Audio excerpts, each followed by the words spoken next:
Lord of the Oasis. Chapter 51, New Incident. The battle plan was ready. Kant felt increasingly at ease as he continued to talk about the details of the plan with Firentis. Everything was ready. Now, all that remained was to put the plan into action. It's so late already, hey. Kant stretched his stiff neck. He looked outside the window. The night was extremely dark. It was only then that he realized it was past midnight. Indeed. Firentis nodded and sighed.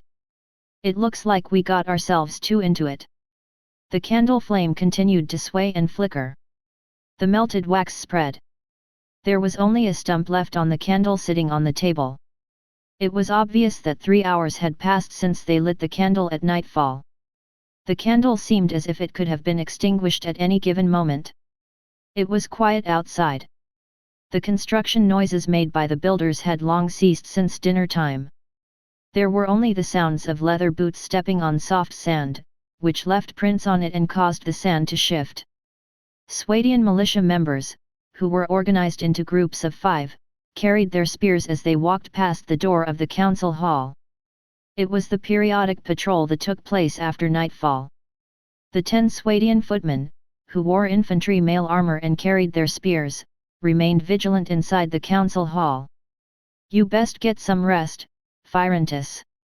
Kant rubbed his eyebrows. He looked rather tired himself. Indeed, my lord. Firentis' expression was one of exhaustion. He stood up and bowed to Kant respectfully. Before he left, he said, Lord Kant, I hope you rest early as well, for the sake of your health. Will do. Kant nodded and bowed Firentis good night. There was a room reserved specifically for Firentis in the council hall, which was right beside the storage room. He was Kant's only general at the moment, which meant that he had perks and privileges befitting his status. Then again, Kant had his reasons for making such arrangements. If any unforeseen circumstances took place, Firentis was able to quickly head out and take care of things. His skill at commanding forces also enabled the damage from any untoward happenings to be confined. Stay sharp. Kant stood up. He looked at the footmen taking shifts at guard duty and said, Don't let your guard down.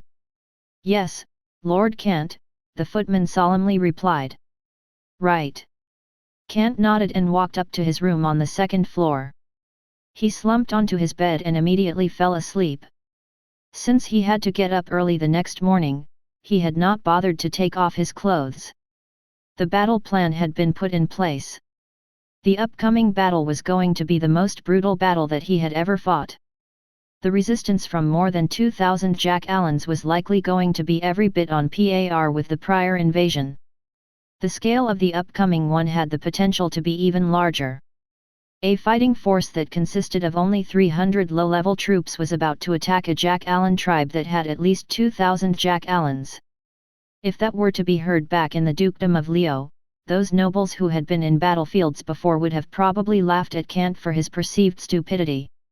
The expeditionary force sent by the dukedom 10 years ago had also been only 2,000 strong. Then again, all of those units had been elites. Almost every single one of them had been heavily armored heavy cavalry units. They had been the main force pulled back from the front lines. It was only due to those factors that they were able to decimate hundreds of Jack Allen tribes, reducing them to a mere fraction of what they had been. The remnants were frightened enough to retreat into the deeper parts of the desert. At present, Kant intended to attack a 2,000 strong Jack Allen tribe with merely 300 low-level troops. The notion itself was absurd. Despite knowing the absurdity of the operation, Kant was still getting ready for it. He was not a fool. He was simply confident with what he had at his disposal. It was just like how Firentis had put it before. The Jack Allen tribe had seen multiple consecutive defeats, and their morale was as low as it could have been. With their chieftain ending up dead in the last battle, the Jack Allens were now little more than frightened children. Kant remembered something he had read in an ancient Greek poem. It alluded to the fact that a ragtag band of people could not be considered a fighting force. From Kant's perspective, he saw them as little more than a ragtag band of walking trash. In terms of strategy, he was behaving condescendingly. However, he remained aware of the Jacqueline's strength, tactically speaking. The red banner with a golden lion emblazoned on it remained perched in the sand by the council hall's door. The banner billowed despite there being no wind around. It was the banner's own might that caused the phenomenon. It was the intimidation. It was a product of both light and dark. It was a mystical item that belonged to Kant. It was a sacred item in the battlefield, which also served as Kant's true trump card in the upcoming battle. It was because that banner was capable of decimating enemy morale and even causing panic in the ranks of the enemy that Kant had dared to make the decision to do what he was about to do. Even if the battle ended up killing every single unit in his fighting force, he was determined to bring the Jack Allen tribe down. He and Firentus made calculations. Killing 300 Jack Allens resulted in significantly shaken their morale. Killing 500 of them meant practically crushing the will of the entire tribe to resist. Killing 1,000 annihilated any psychological defenses the survivors had, throwing them into mass panic.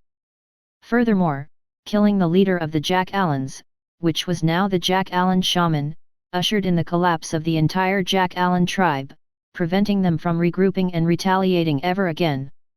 While accomplishing those feats was going to be difficult, victory was entirely possible as long as the plan was carried out in full. Kant was feeling drowsy.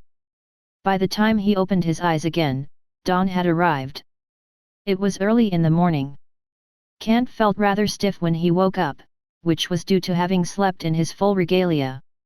He twisted his neck and moved his body about, cracking his joints as he walked downstairs. Firentus opened the door at the same time. "Good morning, Lord Kant." Firentus wore a rather solemn expression as he bowed respectfully to his lord. It was a gesture of respect that symbolized the status difference between them. Kant had already gotten used to it all. He simply nodded and said, "Good morning, Firentus." There were 10 peasants busily working in the kitchen near Firentus' room. From the looks of it, they were about to begin cooking. However, due to them having to prepare food for more than 300 people, breakfast would not be finished for another 2 hours. "I will be off, Lord Kant." Firentus took a look at the kitchen and reported to Kant, "I'm off to carry out the usual patrol and scouting." "Yeah, be careful out there." Kant waved a gesture of acknowledgement. However, he still reminded Firentus, "Keep an eye out for anything happening at the northeastern side. We'll get on with the operation in the afternoon." "Understood." Firentus nodded and quickly walked outside the council hall. The plan was scheduled to be carried that afternoon. The 17 elite desert bandits in the lair next to the council hall had been awake for some time. They were scrubbing down their horses in the stables, as well as feeding them with hay and water. The elite desert bandits waited for the horses to finish their meals before mounting them and riding toward the northeast. "My turn." Kant looked calm on the outside, but he was feeling serious deep down. He connected his mind to the system and said with a serious tone, "Begin recruiting Swadian recruits." However, a dialog box appeared just as he was about to start the recruitment. Kant was slightly stunned. It was different from what he had expected. Ding incident triggered, villagers sharing a common enemy. The peasants who had once lost their homes and suffered did not want to lose the village they now have. They are enjoying a hard-fought peace and the happiness of living a busy, earnest life. They are unwilling to lose their hope, which is why they are willing to take up arms and fight for the Lord who brought them hope, even if it means dying in battle. Incident reward, Swadian recruits X200. Incident requirements, extra payment of 200 dinars. Do you accept? It was an incident triggered by the system. It was something that had branched out from a side quest. Kant knew a thing or two about it. He had seen such incidents happen before. That incident asked for Kant to accept 50 Swadian refugees from the continent of Karadia. The reward he eventually acquired was having the refugees converted into 50 Swadian peasants. That incident had even unlocked the reputation and honor parts of the system. It was something he was not about to forget. The new incident being triggered caused Kant's heart to race. Yes, I accept. Kant answered and made his choice without any hesitation. To him, given the situation, it was the most logical arrangement and the best choice he could have made. He only needed to pay an extra 200 dinars to recruit 200 Swadian peasants. That meant he only needed to spend 1 dinar on each peasant to upgrade them into Swadian recruits. Kant was not about to pass up on the offer. He needed 2,000 dinars to upgrade for starters anyway. Adding the extra payment only bumped up to the total to 2,200 dinars. It was a price Kant found affordable. Paying 2,200 dinars brought him a significantly greater chance to succeed. Swadian recruits were a first-level troop class. They were weak in terms of combat capacity, but they were still a true fighting force and armed with decent fighting equipment.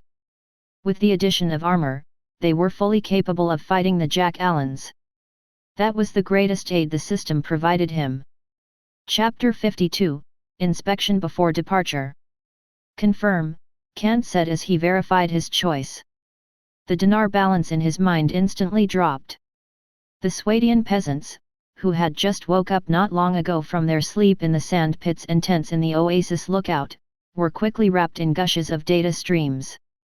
The data streams left as quickly as they came. However, all of them in the Oasis lookout became stouter and their muscles bulged. Their gazes also became sharper. Dark brown leather armor materialized beneath their loose, tattered linen robes. Wooden shields, which were pieced together using planks, were seen on their backs. They now had shorthand axes strapped to their waist with linen cords, and 2 3-foot-long spears in their hands. They wore reinforced and boots securely strapped to their legs. All of them had become Swadian recruits. The 200 peasants had turned into the most basic, first-level troop class of the Kingdom of Swadia. They were as much as cannon fodders could have been. Yet, such cannon fodders were the main element of Kant's fighting force for maintaining his line of offense. While it would have been like throwing eggs at a stone wall to have those Swadian recruits fight against the elite, heavily armed armies of human kingdoms, their crude armament, and basic military training allowed them to have no problems taking on the primitive Jack-Allans. The Kingdom of Swadia never feared fighting battles with such a basic force. The continent of Karadia was thoroughly ravaged by the constantly warring states within it, yet anything related to the military always saw advancement by leaps and bounds. Even the lowest recruits developed rather high levels of militaristic professionalism. Having such a fighting force gathered to take on the Jack-Allans, which had no concept of tactics or strategies, head-on was entirely doable. That was what Kant relied on. Time passed. The fragrance of food permeated the entire place. Meals to feed 300 people were being prepared in the kitchen of the council hall. 5 huge basins of food were prepared. There was bread and dried meat cooked using leftover heat from the charcoal, soup made from cabbage and flour, and dates for everyone. While the food was simple, the meals contained a mixture of vegetables and meat. Not only were the meals hearty, but they were also very nourishing. Everyone ate their breakfast in silence. It was as if all of them were anticipating the upcoming war. The atmosphere throughout the entire Oasis lookout was solemn and serious. Even the building foreman, who was skilled at sucking up to people of a higher status, chose to squat somewhere quietly with the builders. Besides, they were just civilians entirely incapable of fighting. Kant had no intention of conscripting them. While the builders might have appeared well built, they were only slightly better than the peasants. It was absurd to think they could have fought like the escorts and sentries guarding the trade caravan. While everyone was eating breakfast, a group of riders appeared at the northeastern dune. Phyrantus and the 17 elite desert bandits had returned. There was nothing out of the ordinary, Lord Kant. Phyrantus leaped onto the sandy ground after halting his horse. He looked rather relaxed as he said, "It seems like everything will be going well at the start." "Very well." Kant nodded and said, "Come, let's have breakfast." "Thank you very much." Phyrantus bowed respectfully. He sat on the chair opposite Kant without refusing his lord's offer. He dove right into the meal he had been given. Breakfast was also being eaten outside the council hall. After they were done putting their horses aside, the 17 elite desert bandits went to eat with Kant's troops. The soldiers, who were squatting and eating breakfast with their compatriots around them, cared little about image. Things were dire at the moment. A meal capable of filling their stomachs was deemed sufficient. They saw no need to ask for anything more. They were about to wage a war. Everyone sensed the thick air of war throughout the oasis. The killing intent was rife in the atmosphere. Although Kant had yet to actually announce the news of attacking the Jack Allen tribe, everyone was psychologically ready. It was a sixth sense developed through years of living with constant fighting. There were no longer any peasants around. All the soldiers were getting ready, awaiting orders. The farm work to be done in the oasis lookout was completed. As for daily watering with the irrigation channels to keep the jungle of date palm trees quenched, the Swadian recruits were more than able to handle it. The Swadian recruits, who had only been made soldiers not long ago, still had memories of the time when they were peasants as they sported their combat skills. They quickly gathered around. They got into formation. Kant had given the order. His forces were being inspected. He gave them a pep talk before departing. Phyrantus approved of it. However, Kant was doing that because the system had sent a side quest. Ding, side quest assigned. Side quest, inspection before departure. Quest reward, 100 reputation. Introduction, letting your troops know what they will be fighting for will enable them to fight with courage. It was actually a side quest. The reward for it was merely 100 reputation. However, Kant would have ordered an inspection to be carried out with or without the side quest. He was about to declare the start of a war. Everything is ready, Lord Kant, Phyrantus gently said. His forces were on the street before the council hall. They stood tall and straight and looked tall, neat and serious. Their gazes were sharp and lacked a shred of fear. They were simply waiting for Kant to brief them and get the inspection done. All right. Kant nodded. He sounded rather heavy. Yet, when he began speaking, everyone heard him loud and clear. We will wage a new war, a war against those Jack Allens. We shall head out to conquer them this afternoon. We shall have those dirty, lowly, primitive creatures kneel before us. Kant began talking. He sounded very serious. The expression of the troops gathering and waiting at the street looked just as serious. All of them listened to Kant talk attentively. Just as how we wrestled the oasis beneath our feet from the Jack Allens, we shall now continue to rob them of what they have. They do not deserve to live. Swadians and Sarandians shall continue to grow in this very desert, becoming the sovereign of this new world. Under my leadership, we shall obtain new peace. Kant continued speaking. His voice sounded rousing and solemn. It was encouragement given before waging a battle, and he did nothing to conceal their nature as invaders. There was no compassion or mercy to be had between races. Both sides were only able to maintain peace as long as the fighting prowess of both parties was more or less equal and neither was capable of trumping the other. Otherwise, it would have only been a matter of time before they went for each other's throats. Kant had lived in this world for 16 years. He was more than used to how things worked. He took a deep breath and solemnly said, if we want to have a better life and a better future, then we need to fight for it. We shall kill all those Jack Allens and make what is theirs ours. All hail Swadia! The soldiers on the street furiously shouted, kill the Jack Allens! Kant had a grin on his face. The speech had been a success. Even Phyrantus, who was standing by his side, looked unfazed. He was not disconcerted by the speech that was filled with bloodlust and killing intent because he was not concerned for the livelihood of the Jack Allens. It was just like how a player would have brought Phyrantus along to kill monsters like bandits and whatnot back in the game. He was practically declaring themselves to be the righteous ones. Ding, you have completed the quest through your efforts. Side quest, Inspection before departure is complete. Quest reward, 100 reputation. Introduction, this is conquest. This is a massacre. There is no peace between races. One must remove one's enemies to further one's development. Such is the truth. A dialogue box from the system appeared. Kant grinned at the 100 reputation that he just bagged. The reward might have been peanuts, but it was still a reward. He turned around and addressed Firentis. Get the supplies ready. We leave at 2 p.m. Understood. Firentis nodded. Kant continued boosting the morale of his troops. The inspection lasted 30 more minutes. Everyone in the Oasis lookout was excited.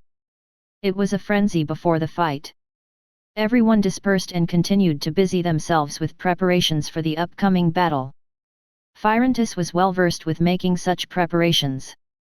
Bread, dried meat, dried dates, food with long shelf lives were being loaded onto the 3 carriages that Kant had brought when he came to the Oasis lookout. Water sacks were all filled with crystal clear spring water. The water was enough to last everyone for 3 days. When Kant and the riders had departed the Oasis lookout the previous time, it had taken them an entire day to reach the Jack Allen tribe. These troops were about to march on foot.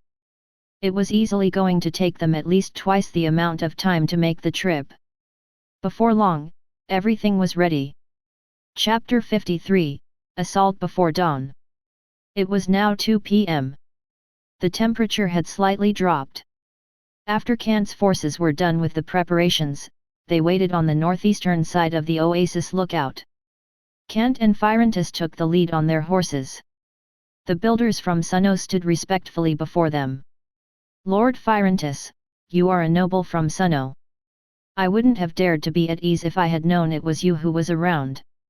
Cold sweat was seen on the foreman's fat face. After he realized that the general who stood side by side with the lord of the place was none other than someone of greater noble birth of Sunno, his sweat was even more noticeable. He grew increasingly afraid. He gulped as he obediently stood like a sitting duck. Very well, Firentis nonchalantly said. Firentis quickly frowned after seeing the foreman looking extremely terrified. He asked, Do you know me? Why yes, Lord Firentis. More cold sweat was seen on the foreman's fat face. Well, everyone in Sunno knows about you. Although you and your brother, he immediately realized that he brought up a subject that should not have been broached. He immediately changed the subject and said, nothing much.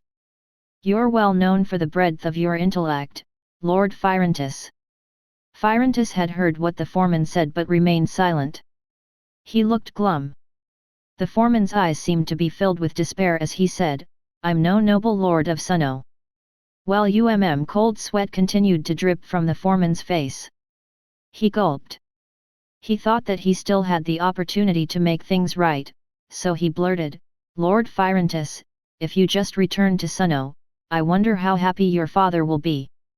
However, what he said simply made Firentis' expression more complicated. There was no way that the foreman did not know that he said something wrong again. Lord Kant, I'll keep an eye on the forces. Firentis turned around and said to Kant, Excuse me for a moment. He rode away without waiting for Kant to reply. By now, the foreman's fat face looked ashen. His legs seemed wobbly. It was apparent that, as a commoner of Sunno, the foreman greatly feared the noble clan that Firentis came from. It's best not to bring that up in the future. Kant spoke with a calm expression. He turned his gaze on Firentis. He felt rather exasperated and regretful about what had happened to the knight. Firentis wandered the continent because he had fought over a temptress with his younger brother out of jealousy and accidentally killed his brother. Whenever a player had Firentis in their party while being close to Sunno, Firentis told the player about his sad past. It was where Firentis got his title as the Wandering Knight. He refused to return to his noble family. Instead, he exiled himself to wander the continent. Kant frowned slightly and took a look at the sun above. It was about time. He told the foreman, Keep a close eye on my village. Yes, my lord. The foreman quickly nodded and looked at the 30 builders behind him. True to his bootlicker nature, he said, "We will keep your village safe, even if we have to fight to the last man." After having offended Firentus, there was no doubt that he wanted to curry Kant's favor. Hee. Kant did little more than chuckle at what the foreman said. "It'd be great if you did that." He commanded his horse to move and loudly shouted, "Let's head out. Let's go." Firentus led the way. The army, which was already prepared, began to slowly march forward. The army headed northeast to find the Jack Allen tribe. Every single member of the village headed out. "My lord, we shall await your victorious return." The foreman waved and followed respectfully. He was acting like a woman who was reluctant to let her lover leave. However, his efforts were apparently in vain.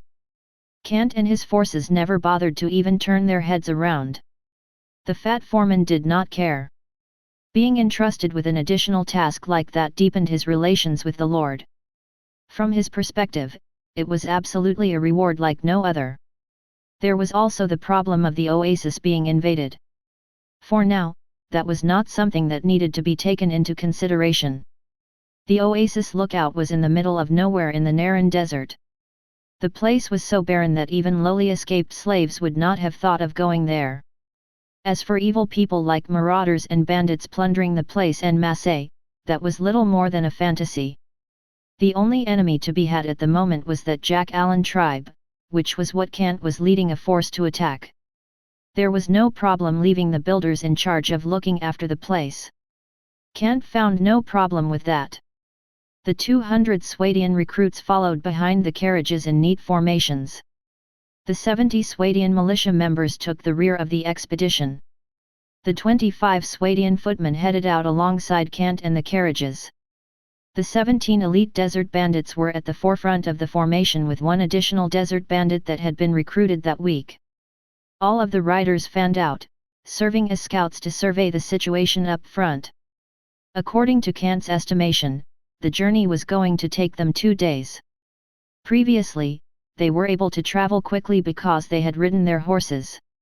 They had reached the Jack Allen tribe after riding for just 1 day. However, the bulk of Kant's forces consisted of infantry units. It was impossible to hasten the march at all. Then again, Kant did not mind. As long as they reached the tribe in the shortest amount of time possible and launched the attack right before dawn, just as they had planned, all would be well. Besides, the march was not actually all that slow. They were undoubtedly moving a lot faster than how it had been with Kant and his 30 Swadian peasants when they first traveled to the Oasis. They continued moving forward in the dark of night. At midnight, they set up camp and slept. They continued on their way when the sun, and subsequently the temperature, had yet to rise. When the temperature was highest at noon, they only dug out pits in the sand to rest. The process was repeated. Before long, they arrived at the part of the desert where the Jack Allen tribe had been located. It was getting dark by the time they arrived. It was evening. Nightfall was moments away. Kant sat still with his horse halted as he gazed at the Jack Allen tribe off in the distance. His expression gave him the appearance of being overwhelmed. He turned around and said to Firentus, "That's them. Their numbers are great." Firentus nodded. He was able to see the messy tents erected at the flat land-like place at the bottom of the dune. Many Jack Allens went in and out, seemingly being busy with things in their tribe. All of them were the enemy, and all of them were marked for slaughter. The soldiers behind the two of them looked serious. While exhaustion was visible in their eyes, they still clutched their weapons tightly. They were eager to start the fight. "Everyone, stay concealed." Kant's orders reached everyone's ears. "Let's take a break for the moment." The attack, according to the plan, was not one to be launched in the evening. The time of the attack was before dawn. That was the time when the sky was at its darkest and all creatures were at their drowsiest with their brains at their foggiest state. Be it alertness or reactions, they were all at their worst. The soldiers quickly set up camp. The wind was blowing whirling around then. They were behind the dune, which meant that they had no problems lighting up fires to cook food. Furthermore, where they were was at least 3,280 feet away from the Jack Allen tribe. If anything out of the ordinary happened, sentries at the top of the dune would quickly notice. Be it to fight or retreat, Kant's forces were the one with the initiative. The night gradually darkened. Dazzling stars appeared in the silent, dark night. Kant and his forces ate a small meal. They went to sleep without removing their gear. They were practically sleeping while holding onto their weapons.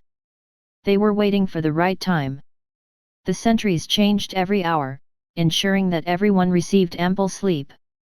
They were waiting for the bright moon above to gradually move westward. They were waiting for the dazzling stars in the dark of night to eventually dim. The dark right before dawn eventually came. Get up, everyone! All of the troops gently patted at their comrades. Bonfires remained burning in the sand pits behind the dune. The Swadian infantry was wide awake by then. Their expressions were all serious. Intense killing intent was seen in their eyes. Lord Kant.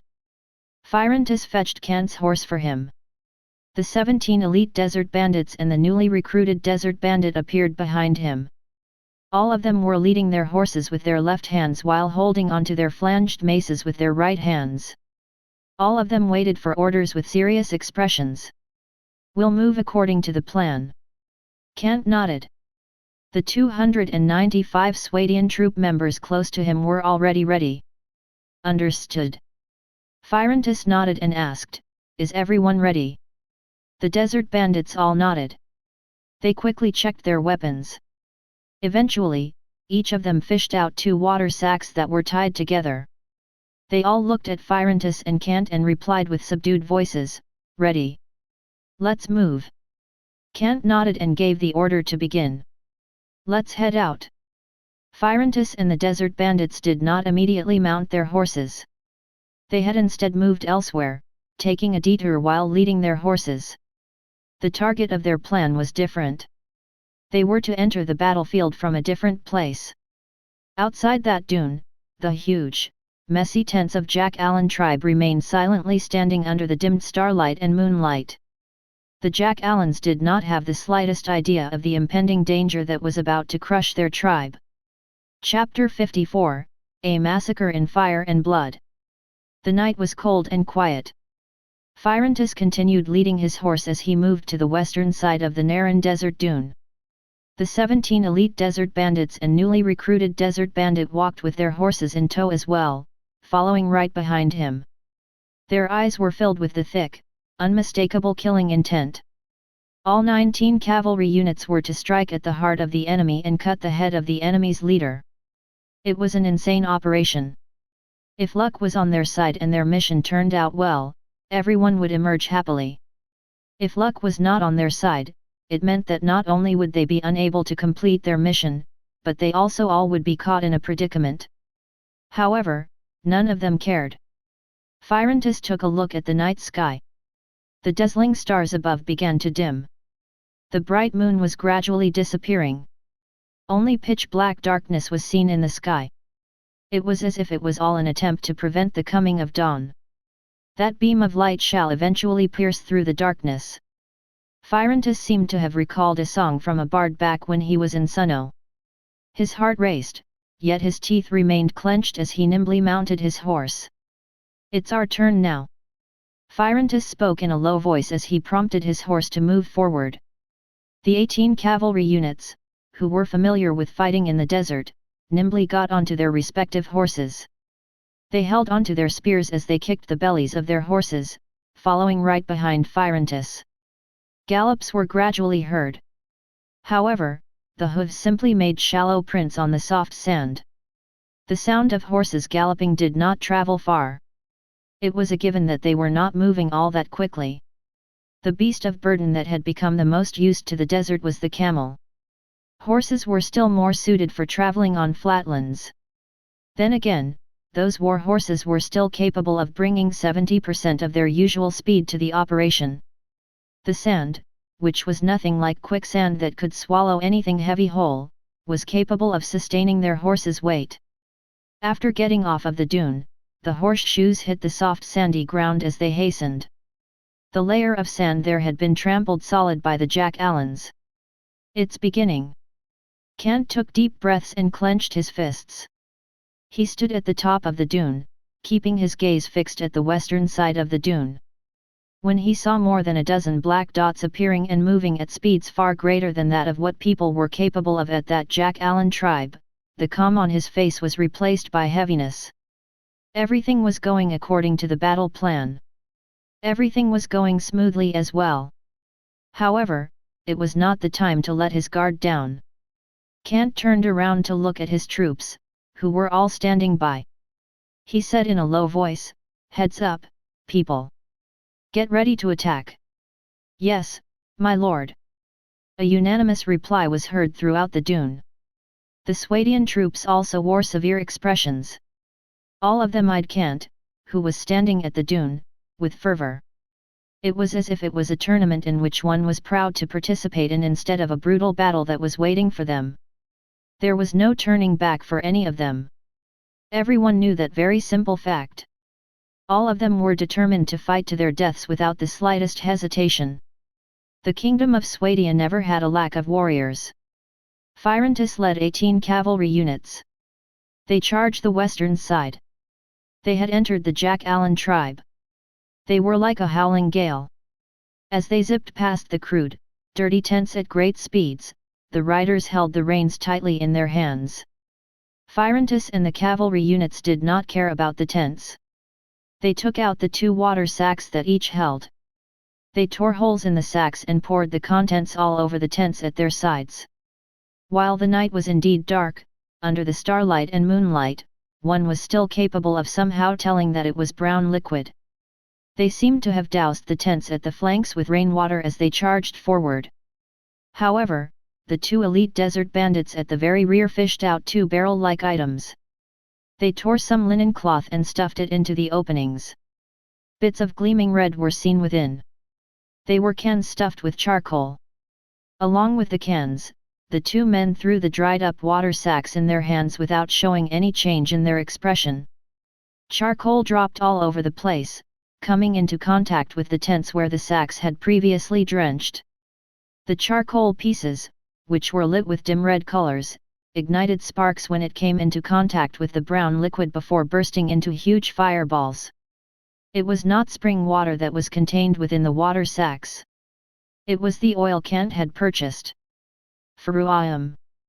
The brown oil was lit and burst into fireballs within mere seconds, along with the tents crafted using tattered linen cloth. The fireball spread to the adjacent tents, burning with increasing intensity. The desert was dry without any water vapor around. Worse still, the tents were gathered messily without paying any heed to the possibility of catching fire. Flames danced along the route that had been splashed by the oil. Ow! There were finally drowsy jack-allans emerging to see what was happening. They emerged only to see fires burning brightly far away, as well as their brethren bursting out of the tents due to the fire. Before long, those burning jack-allans were reduced to charred meat. None of them were able to tell how the fire had started. However, some had survived the previous night raid. They frantically took their spiked clubs out of their tents. It was not ferocity seen in their eyes. It was extreme fear.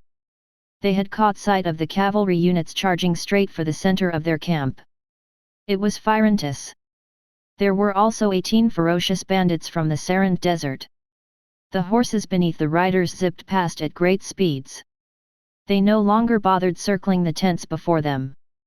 They sent their horses crashing into the tents and trampling hard on the jack-allans who were still sleeping inside. Phyrontis looked up and saw the larger tent, which was less than 328 feet away from where he was. However, there were about 40 to 50 jack-allans in his way. They all held their spiked clubs high and intended to defend that huge tent with their bodies. For Lord Kant, kill them all. Phyrontis kicked the belly of his horse hard. He swung the sword in his hand without mercy. Blood splattered everywhere. Several jack-allans were sent flying by the charge. 2 jack-allans had their heads cut off by the sword. The 18 desert bandits followed suit with their spears held straight. The pointy spearheads pierced through the chests of the jack-allans, skewering several of them like kebabs as the bandits charged. The desert bandits, who were all prepared to give their all, paid no heed to the spiked clubs swung at them. They were ready to get injured just so they could kill more of the enemy. As they charged in a frenzy, they gradually closed in on that huge tent. They were even able to see the jack-allan shaman, who held a staff in his hand, frantically escaping the huge tent. Ow! The jack-allan shaman was of advanced age. His coat of fur had turned from grey to white. He was rather slouched as he held onto his staff. He stared at the burning tents, which had turned the entire western side of the tribe into a sea of flames. Countless jack-allans were running around screaming. That shaman yelled in anger, "Humans!" It was a human language that was spoken from his mouth. Kill him! However, Phyrantus and the desert bandits were in no mood to communicate. The sword and flanged maces were swung left and right, cutting and banging down any jack-allan that got in their way. Even though there were already 3 elite desert bandits brought to the ground and killed by spiked clubs, they steadily charged at the jack-allan shaman. Their mission was to take the head of the leader of the tribe. That leader meant none other than the jack-allan shaman. "I shall tear your bones out and hang them on my body as jewelry." The eyes of the wrinkled jack-allan shaman were filled with frenzy. His intelligence, which far surpassed that of the usual jack-allans, enabled him to tell that his tribe was being attacked by human forces. "Let the bloodlust of your ancestors shroud your hearts. Kill those human riders."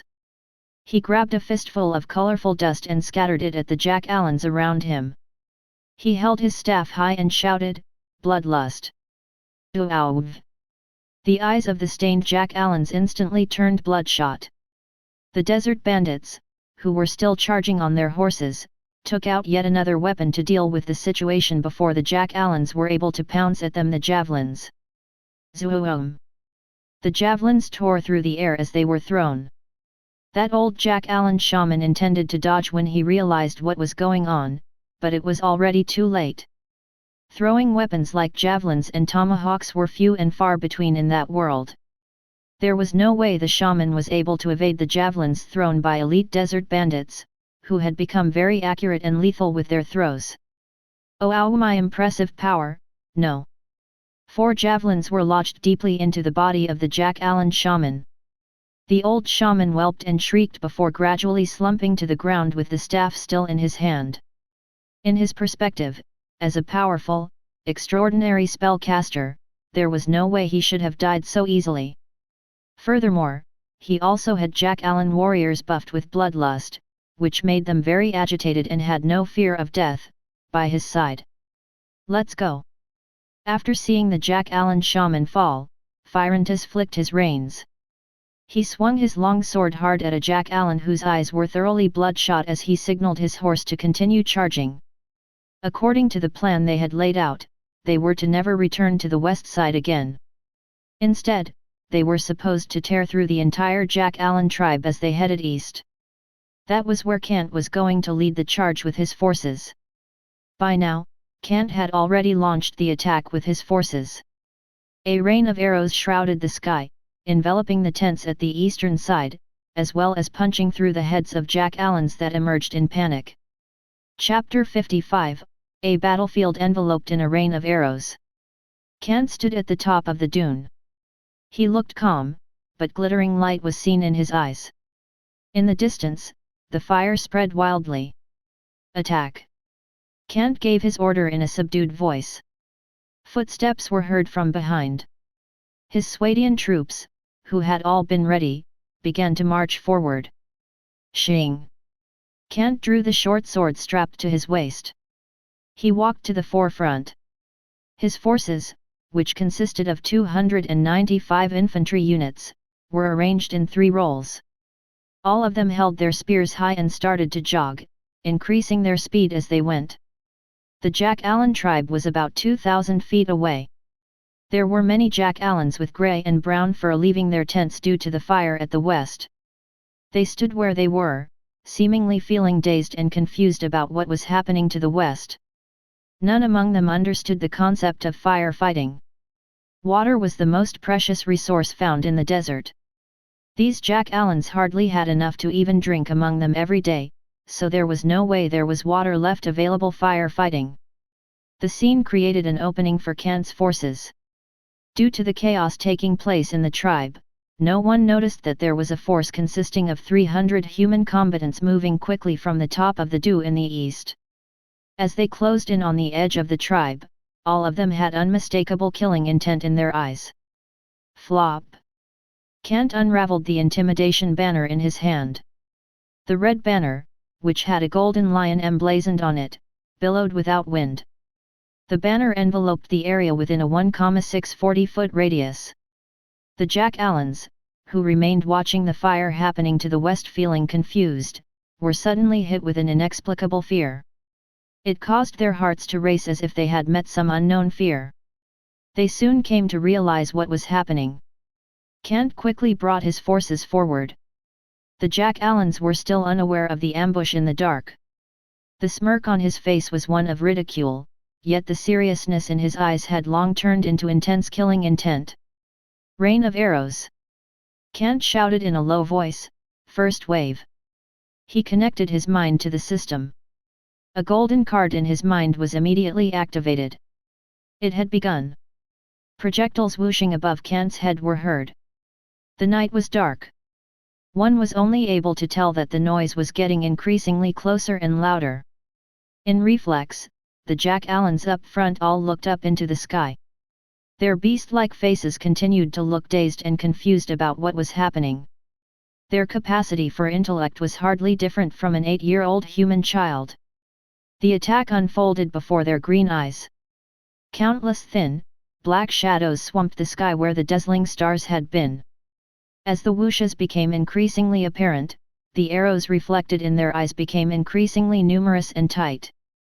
Shoo, shoo, shoo, shoo, shoo, shoo. The 500 arrows tore through the sky and came down in beautiful, mystifying arcs. The pointy iron arrowheads were wedge-shaped, which gave them excellent armor-piercing properties. The arrows were extremely lethal. Such arrows were high-grade iron arrows from the kingdom of Vaegir. They were used specifically by Vaegir marksmen. Arrows were steadily raining down from the sky onto their targets.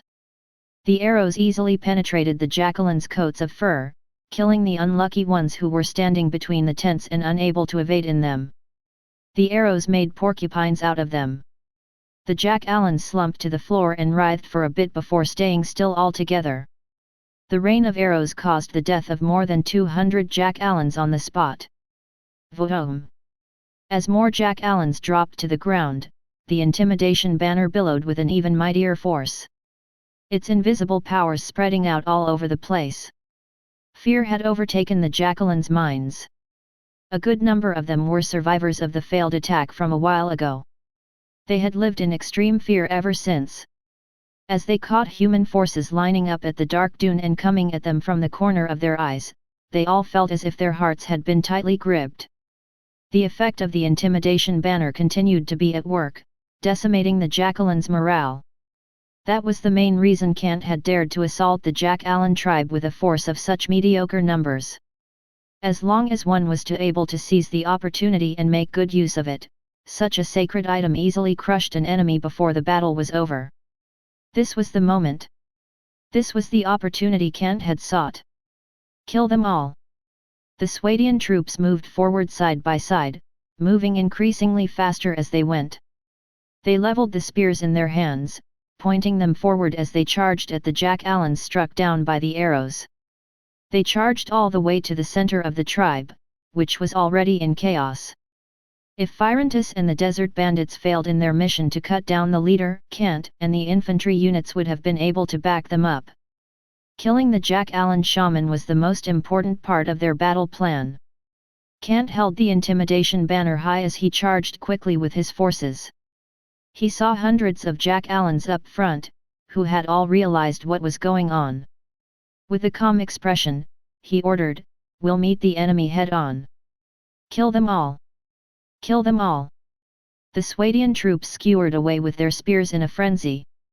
The 3 rows of troops held their spears straight ahead as they remained in tight formation. The formation did not look impenetrable, such as one with spears being drawn and thrust repeatedly, which was how it was when defending on the spot. As the troops charged with the spears in their hands, it looked more like a simplified cavalry charge. Jab, jab, jab, jab, jab. Still, the spearheads easily penetrated the jackals' bodies. The force used was enough that one spear went through several jackals in one go. More than 60 jackals were instantly killed right before Kant's forces. However, more jackals quickly pounced on them in a frenzy. It was as if they realized their hopeless state of being. Despite suffering from increasingly intense fear from the deaths of their brethren, they continued to resist with their spiked clubs. Bang, bang, bang. Heavy bludgeons were soon heard. More than a dozen Swadian recruits were quickly brought to the ground due to lacking real combat experience. More jackals with bloodshot eyes appeared and pounced on them. It was especially so after they smelled the human blood. The jackals even closed in on the Swadian recruits, who were not completely dead yet, with their beast-like heads. They chomped down on the exposed arms and thighs with their fang-filled mouths, tearing huge bits of flesh off and making the scene look even more brutal. Jackals never had a problem eating humans to begin with. Forces from both sides clashed up close and personal. There were even Swadian troops who did not manage to get their spears out in time. It forced them to ditch their pole arms and switch to single-handed weapons to fight. Even Kant was under the protection of the Swadian footmen, who wielded long swords and heater shields. They had only been able to steady themselves under the relentless charge of the jackals, which no longer feared death. Kant maintained a tight hold on the intimidation banner, which continued to reduce enemy morale and enable Kant's forces to maintain their speed of advancement. As time passed, casualties began to pile up. For Swadia! The infantry units from Swadia shouted. They were drenched in the dirty stench of blood. However, bodies of dead jackals continued to build as they advanced. Although they had suffered casualties, things were even worse for the jackals. More than 100 Swadians were dead, but that had brought about at least 300 dead jackal bodies lying on the ground. Kant's forces gradually closed in on the center of the tribe. He was able to see more than a dozen riders charging about several hundred feet away. They headed straight for the huge tent as they rode. The number of troops on Kant's side continued to dwindle as the jackals feverishly pounced at them. Rain of arrows! Kant extended his arm. Data streams immediately appeared in his eyes. The sounds of projectile whooshing in the air were heard again. It was yet another volley from the 500 Viegir marksmen being brought to the world.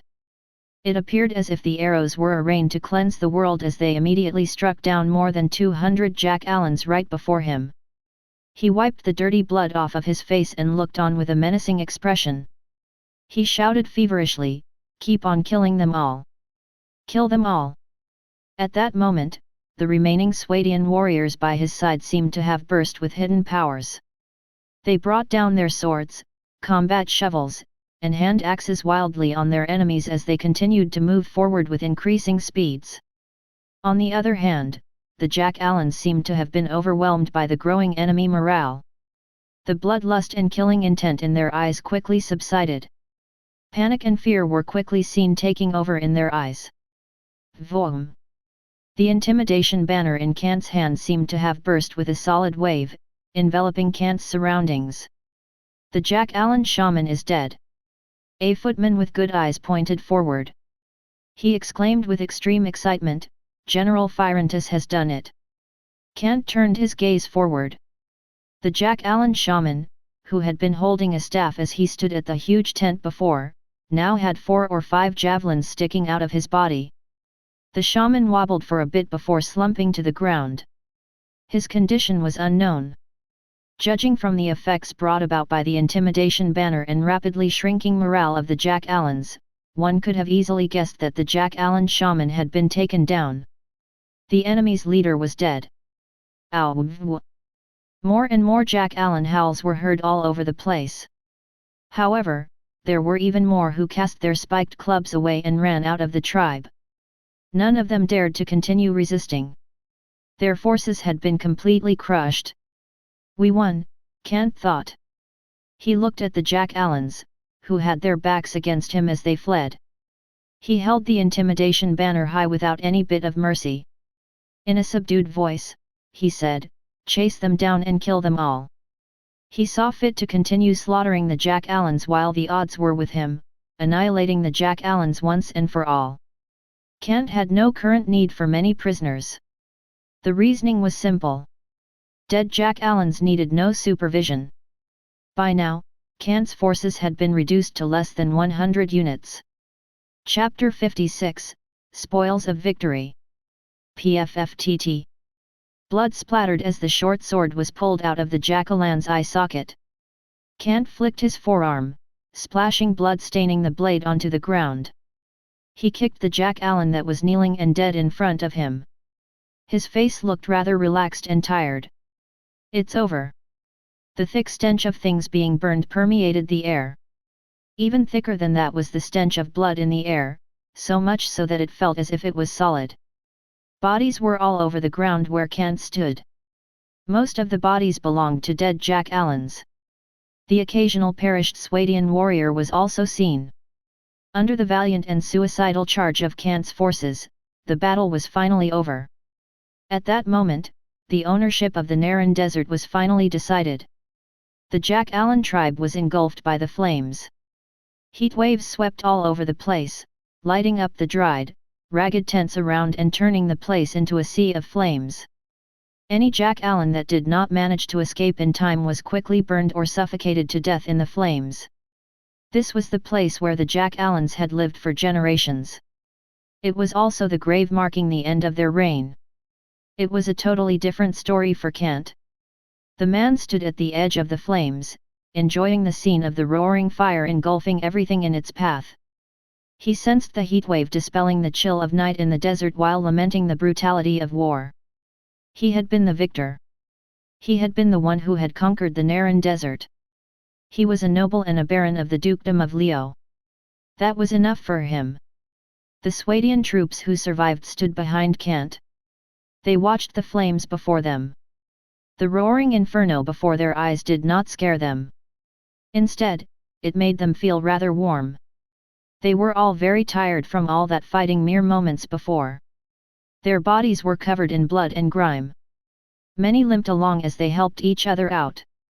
If one looked close enough, it was easy to tell that almost everyone had ended up injured. It was a testament to the extent of brutality witnessed in the battle that had just ended. Kant's forces had taken the lead with their initial ambush. However, when the Jack Allens resisted, his forces were still severely devastated. Casualties were high in their ranks.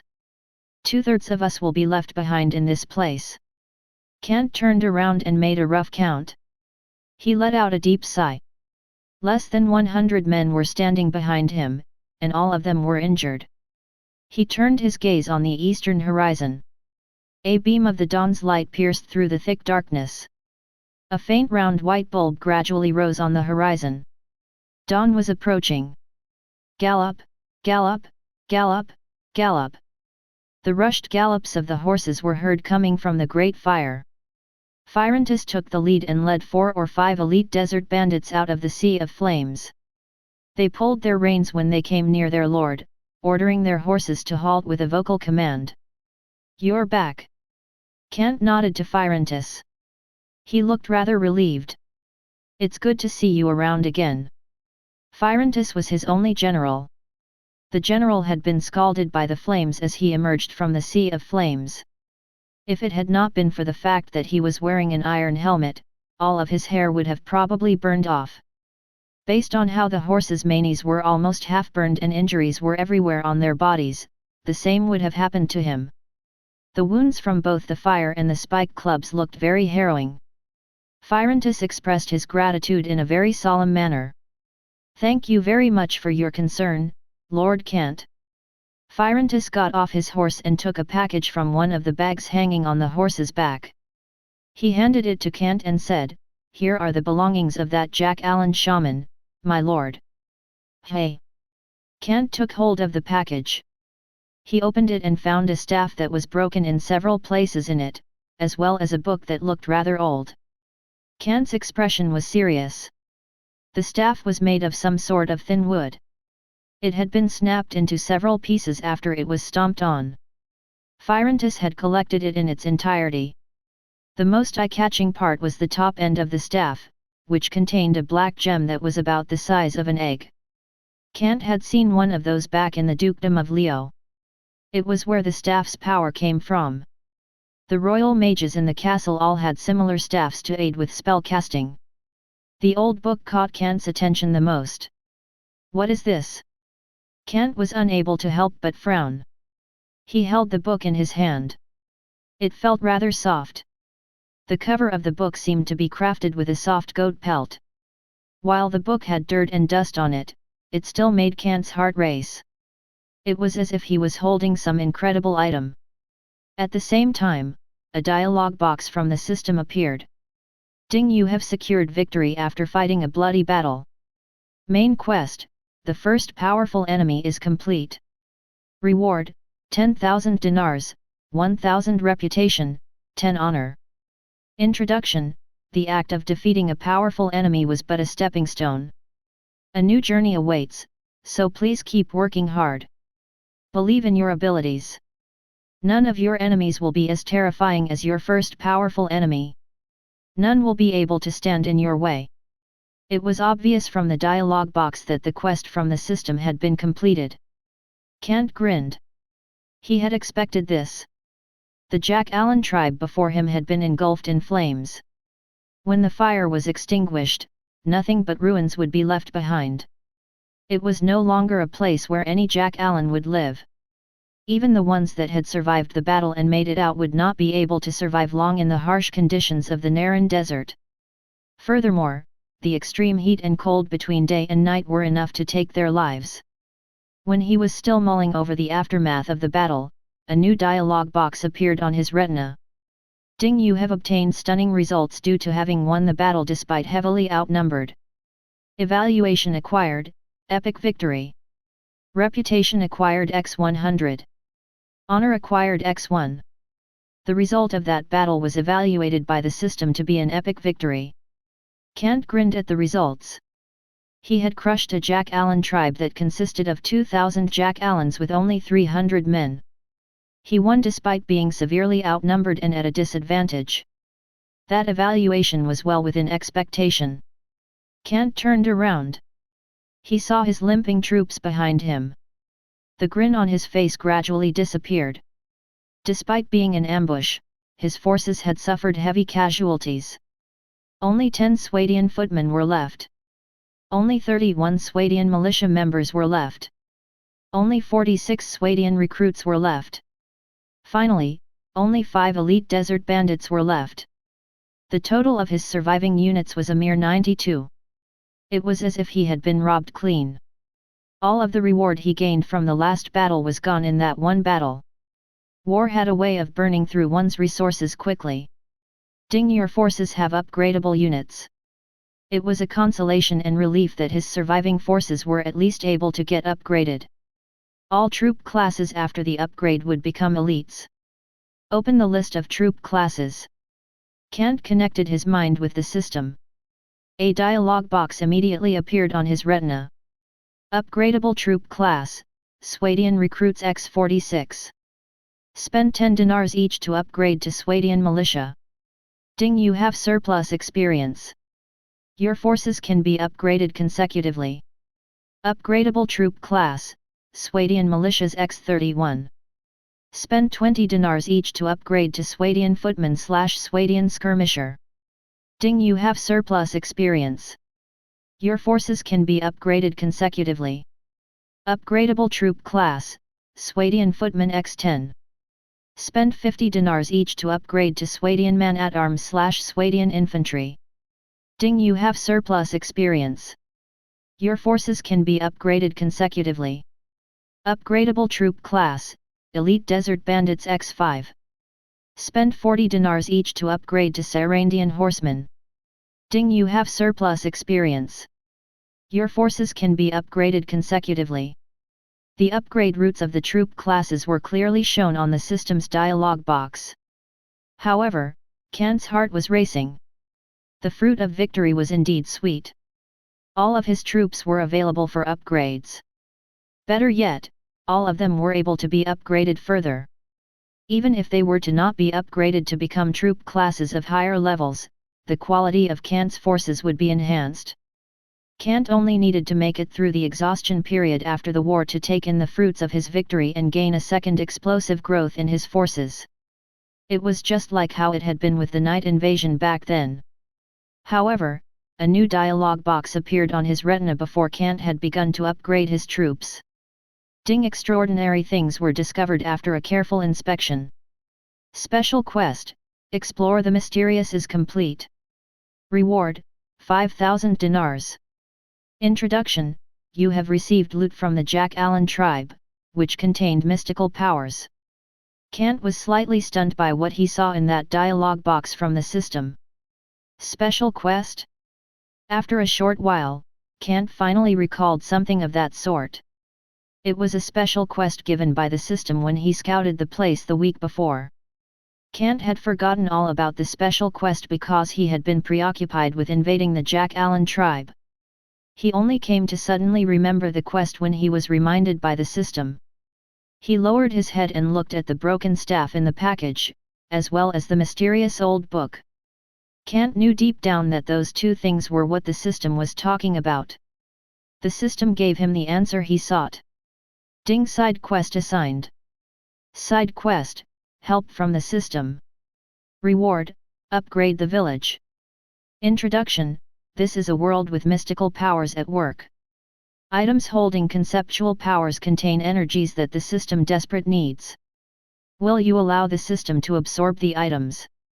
Remark, the system will be amplified after absorbing the items. Will you allow the system to absorb the items? Kant was thoroughly dumbfounded. That side quest from the system did not even give him any choice regarding the matter. The reward offered was the upgrade of his village. Furthermore, there was also the remark, which he had never seen before. All of that meant that the system was in desperate need of those items. Kant nodded and made his choice without hesitation. Yes, I will. The system was the only help he had in that world and the only thing he was truly able to rely on. Boosting the system led him to prosperity. Losing the system led to his downfall. Kant was not foolish enough to hold anything back from the system. Besides, the system was his cheat. It was held in such great importance that Kant deemed the cheat to be more precious than his parents in that world. Chapter 57, Swadian Man-at-Arms. Kant had naturally made the right choice. As a transported one, he knew that the cheat was the only power that he was truly able to rely on. He gently lowered his head to look at the package in his hand. Bits of data streams were seen spreading all over the broken staff, seemingly encroaching and taking the powers within.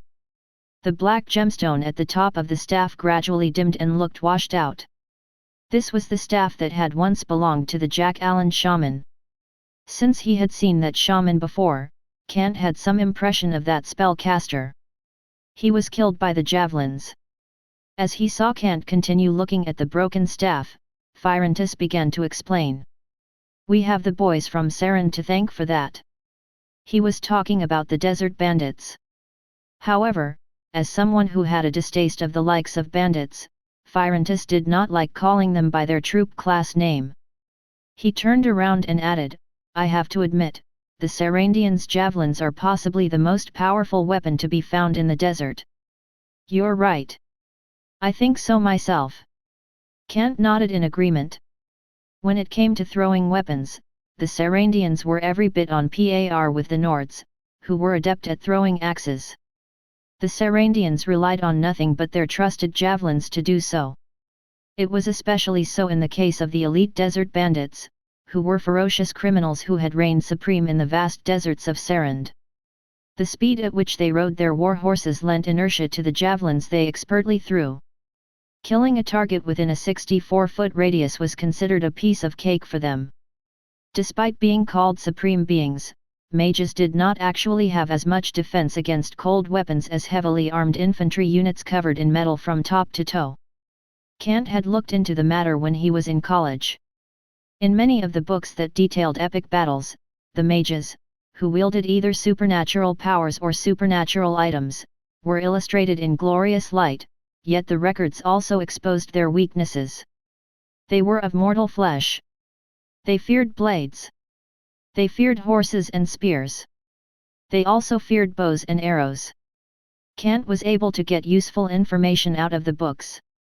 The best way to deal with the mages was to simply gather a group of archers, rain arrows over the area, and shatter their mystical defenses.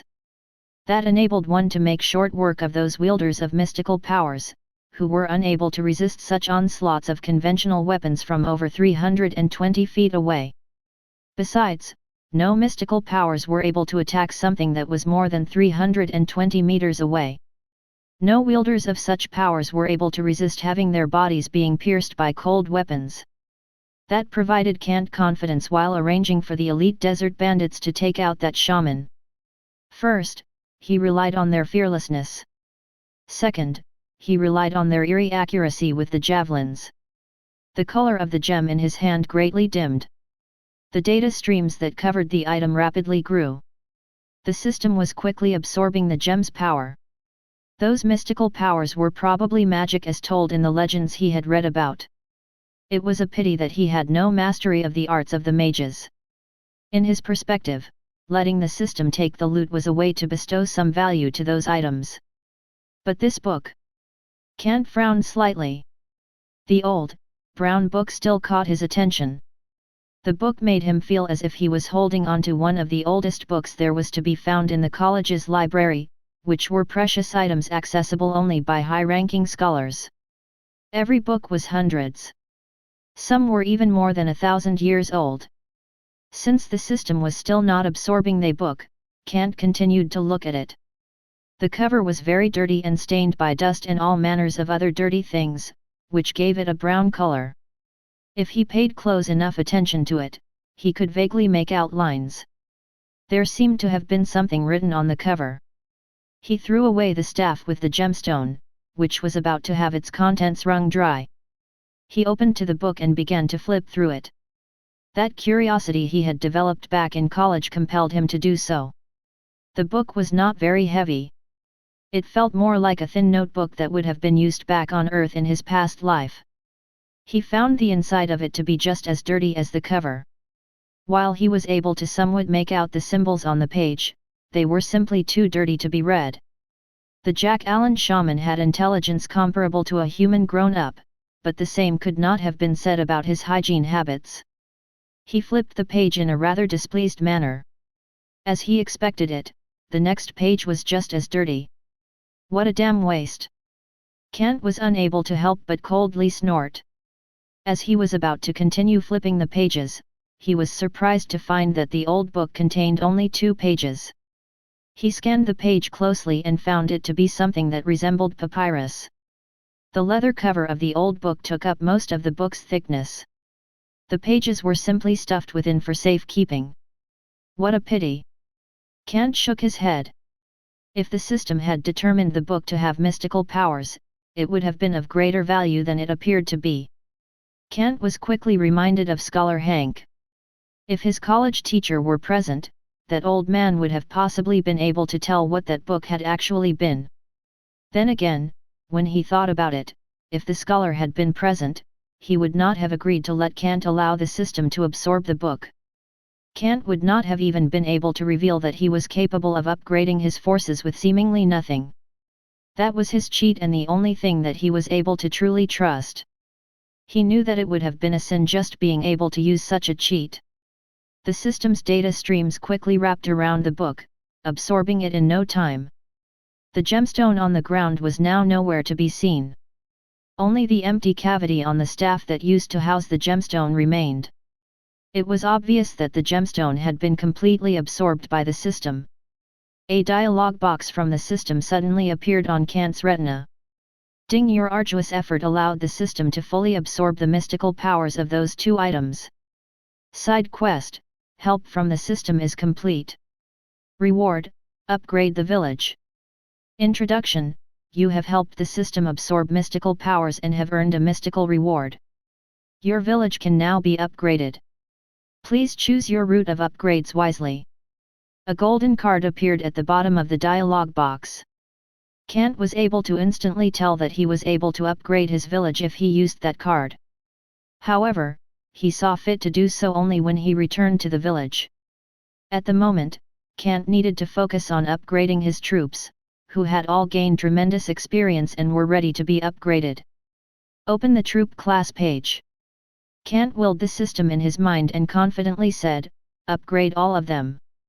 He had just completed a main quest, which instantly gave him 10,000 dinars. He had quite suddenly become very rich. Ding system prompt.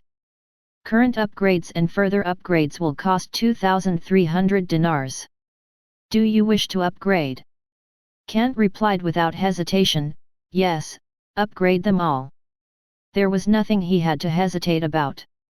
That was especially so since after Kant finished the system's main quest, it left more than 10,000 dinars in his balance. Upgrading all of them made a minimal dent to his balance. For him, the 2,300 dinars were nothing worth mentioning. Ding, please select your troop class for upgrade. Swadian Militias X46 available upgrade, Swadian Skirmishers / Swadian Footmen. Those were further upgrades available after the Swadian recruits were upgraded. Kant had nothing to hesitate about. He currently did not need ranged combatants, so he made his choice and said, Swadian Footmen. For now, he needed warriors able to serve his main force on the battlefield. The system provided another dialog box. Ding, please select your troop class for upgrade. Swadian Footmen X41 available upgrade, Swadian Infantry / Swadian Men-at-Arms. Kant slightly shuddered when he saw that. The time had finally come. He was about to get Swadian Men-at-Arms. They were the strongest 4th level troop class and the only one at a 4th level capable of wearing armor all over. Furthermore, their war horses were clad in armor, which made them true heavy cavalry units. That allowed them to serve as kings running over enemies on the battlefield. They were also the greatest troop class of the Swadian fighting forces. They were just one level below Swadian knights. Having those Swadian men-at-arms meant that he had the capacity for riders clad in armor to run over low-level troop classes at his fancy on the flatlands. That gave him a powerful force capable of mopping up many enemy forces with ease. Upgrade them to become Swadian men-at-arms. Kant was almost rushing into the decision. With 41 Swadian footmen leveling up to become Swadian men-at-arms, his forces were about to experience a leap like that of upgrading a pea shooter to a cannon. Both were Swadian troops and clad in metal armor. However, the mobility afforded by the horses of the men-at-arms made them all the more precious. In other words, those kinds of heavy cavalry units served as heavy infantry units after dismounting, yet a class like Swadian footmen was unable to serve as cavalry units due to a lack of riding training. Screw off! The dialog box on Kant's retina instantly disappeared. The sounds of noisy war horses were suddenly heard all over the place. He grinned as he turned his head around to see the change. The 41 Swadian men-at-arms were seen on their horses. Both entities were clad in armor. They were scanning around the place while holding their lances high. They all looked on with coldness in their eyes behind their helmets at the roaring flames burning before them. The 46 Swadian footmen, who were wearing mail armor, stood right behind the men-at-arms. The footmen served as the main force in maintaining the front lines while the men-at-arms served as battering rams out to crush their enemies' psychological defenses. The fact that they were stationed in the desert and had to ride their horses through soft sand did not change how invincible and powerful they were. Kant turned around to look at the 5 elite desert bandits who had become Sarandian horsemen. All of them wore iron armor and held fine sabers. However, the desert horses they rode, which were unarmored, slightly paled in comparison to that of the Swadian men-at-arms, which were also a 4th level troop class. However, he knew that those 5 Swadian horsemen were able to continue leveling up, which have made them the most fearsome troop class. It was a 5th level troop class that was even more suited to battles in the desert, the Mamluks. Chapter 58, The Well in the Ruins. The sky was getting increasingly brighter. By the time dawn arrived, everything in the Jack Allen tribe that succumbed to the fire had burned to ash. A thick burning stench permeated the place as black smoke billowed in the air. Charred, curled bodies were seen strewn about. They looked as if they were poor victims of a great fire. For the Swadians who had been setting up camp not far away, every single one who died deserved it. For the sake of the Oasis lookout's safety, the Jack Allens had to die. It was a slaughter carried out between different races. For the sake of the survival of one's own race, the other one had to go. It was truly that simple. Inside a tent, Kant woke up. Given that he had not even slept for 2 hours, he was still very tired. However, it was not the time to rest. He still had many things to take care of. He lifted the drape in the tent and went outside. "My lord." 2 Swadian men-at-arms were standing guard outside his tent. They bowed slightly and greeted their lord respectfully. Clad in cavalry mail armor from top to bottom, the 2 men made quite a bit of noise when they moved. The warhammer strapped to their waists had a spike on one end, which enabled the weapon to easily punch through an enemy's armor and helmet. It was truly a formidable armor-piercing weapon. Yet, Kant nodded. The Swadian men-at-arms were his most elite troop class, but there were only 41 of them. Yet, these mounted units, who were clad in armor from top to toe, were effectively capable of serving as tanks. If they went on a frontal charge, they could easily run over up to 500 Jack Allens. Furthermore, he also had 46 Swadian footmen right behind them. They also wore mail armor, which enabled them to fight with the Swadian men-at-arms as infantry units. If there were 200 more Swadian militia members behind and Kant struck the Jack Allen tribe with such a force, in accordance with the strategy that had taken place before dawn, the casualties would have been significantly lower.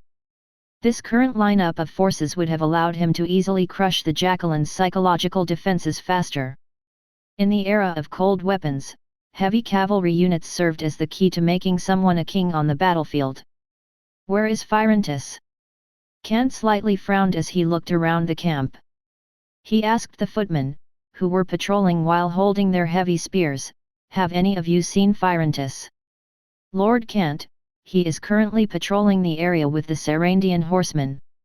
The footman who took the lead bowed respectfully and replied, "We found tracks of Jack Allens. They seem to be the ones who managed to flee in the attack.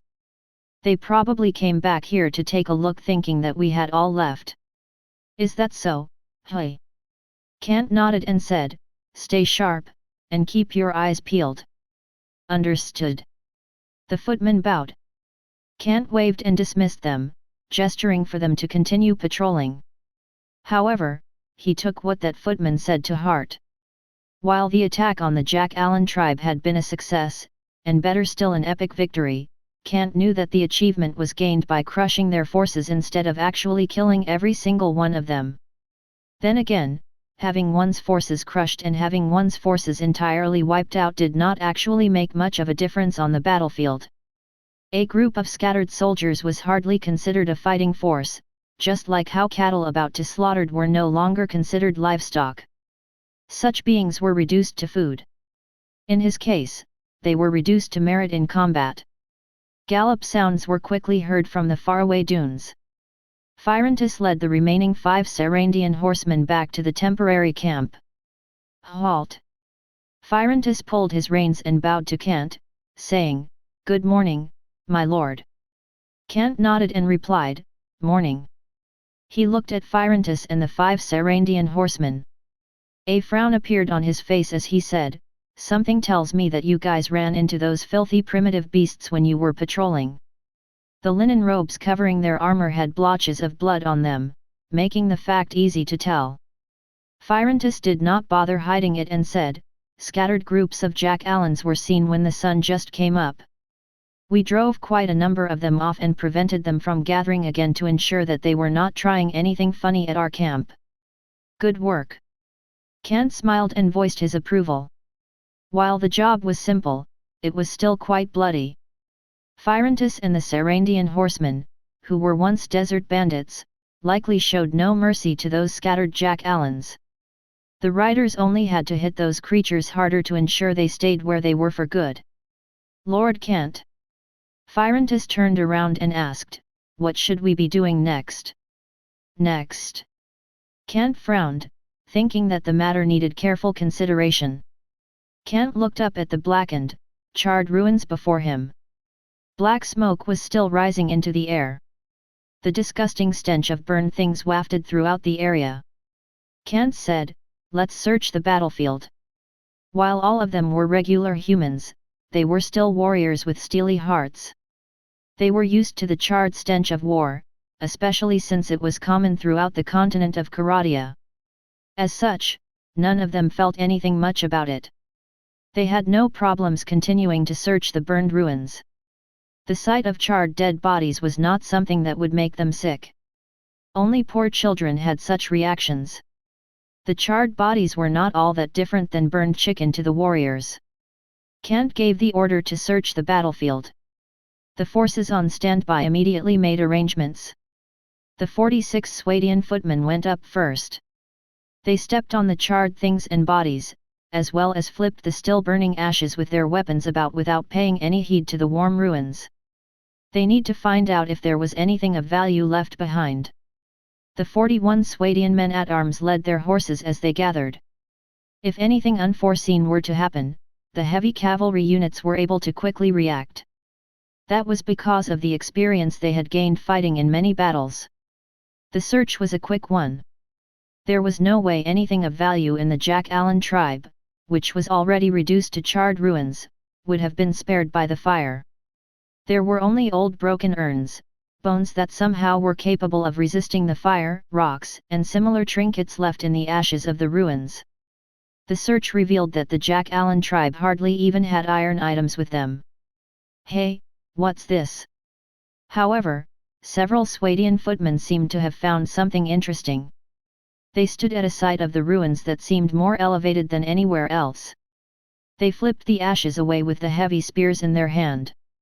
They quickly discovered something solid getting in their way. They looked at each other and put their spears aside. They brushed the pitch-black dust and ash off without paying any heed to the residual heat. The entire pile of ash seemed to have suddenly lost its support and collapsed, revealing a 6-foot-wide hole in the ground. Clear splashes of water were heard as the fallen debris collapsed. There was water inside the hole. The footmen were very surprised, especially considering where they were currently located. They were in the Naran desert. It was a barren, dry place where water was a scarce resource. Yet, splashes of water were heard from inside that hole. It was clear that the hole was an incredibly rare water supply point in the desert. In other words, it was a well. The footmen quickly relayed the news to the ones behind them. A well was an important discovery. The importance of the news was on par with having discovered a mountain pile of silver or gold coins. Kant reacted calmly to the news. He had been expecting to find a well somewhere in there anyway. When he came to scout the place the first time, he had seen the Jack-Allan shaman arranging for members of the tribe to get their daily fill of water. He had long speculated that there was a well somewhere in the tribe's primitive camp. While water was a scarce resource rarely found in a desert, that was not to say that there was no water in the desert at all. Furthermore, given how there were hardly any plants found and water vapor at the surface was scarce, the underground water reserves were likely incredibly massive. That was why oases existed in deserts. They were peculiar environments made possible by underground water reserves emerging to the surface. When Kant approached the well, a dialog box was suddenly seen on his retina. Ding, side quest assigned. Side quest, Mysteries in the Well. Quest reward, Post House X1. Introduction, gleaming water is seen in the well, but your eagle-like eyes seem to have discovered something at the bottom of the well. While you are unable to see what is down there, you are still able to sense a mystical aura emanating from it. You are determined to take it. The system had given him another side quest. Kant frowned slightly and felt the introduction to be a rather exasperating one. Eagle-like eyes were something that he did not have. Regardless, he walked up to the side of the well and peered inside. The water was indeed gleaming, and there seemed to be something reflecting light from the bottom of the approximately 16-foot deep well. Kant squinted to take a better look. He actually found something at the bottom of the well. He took a closer look and found that the thing seemed to be a golden disc. However, it remained obscure. He could not truly make out what it was. Chapter 59, Discovery of a Golden Disc. There was really something at the bottom of the well. Kant frowned slightly. He vaguely made out the outline of a golden disc. He straightened himself and ordered a Swadian footman, who was on standby at his side, get some ropes and someone down there to have a better look. Haul that thing up if possible. Yes, my lord. The footmen around him all immediately nodded. They quickly retrieved ropes from the carriage and had the smallest Swadian footman take off his armor. They tied the rope securely around his waist and slowly lowered him into the well. Several others worked from behind them to keep the rope steady. The footman in the well finally touched the surface of the water. Kant waited at the side of the well. He paid close attention as his soldier was being lowered slowly into the well. He frowned and said, "Be careful down there. Notify us at once if you run into anything. We'll pull you up right away." "Rest assured, Lord Kant, there is nothing out of the ordinary down here." The lowered footman replied in a rather delighted tone, "It's really cool down here. It reminds me of autumn back in Swadia. I'd like to sleep down here." He touched the water's surface and made several clear splashes. It sounded like music to their ears. However, the footmen keeping the rope steady above the well were all sweating from the exhaustion.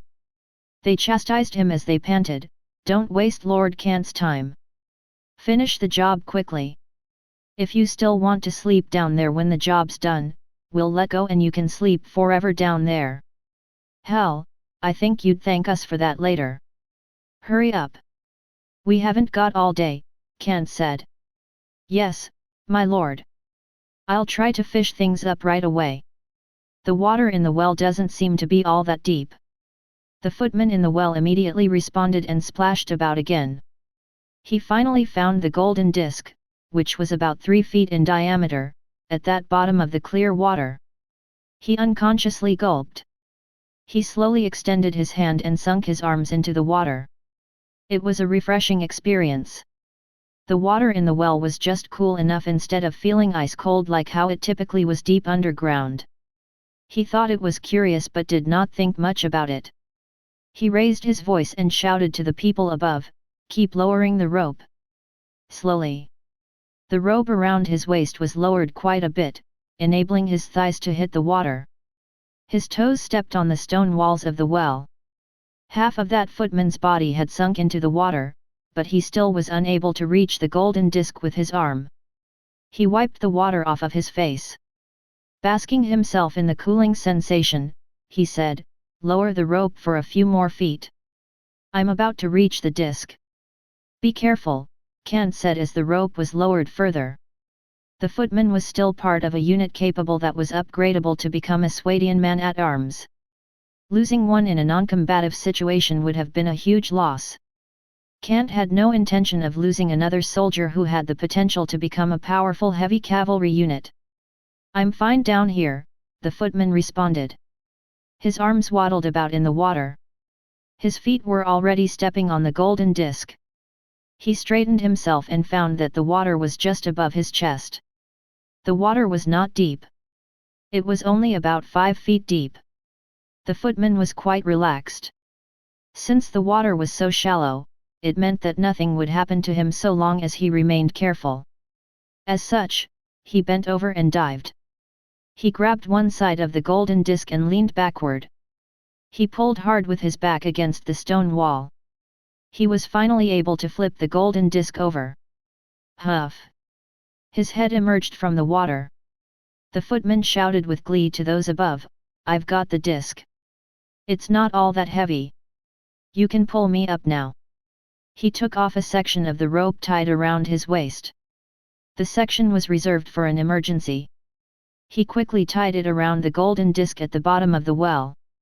Since it was only 3 feet in diameter, the disc fit rather well in his arm. As the footman above pulled, it was slowly hoisted up the well. That footman in the well was perceptive enough to notice bubbles emerging at the bottom where the golden disc sat.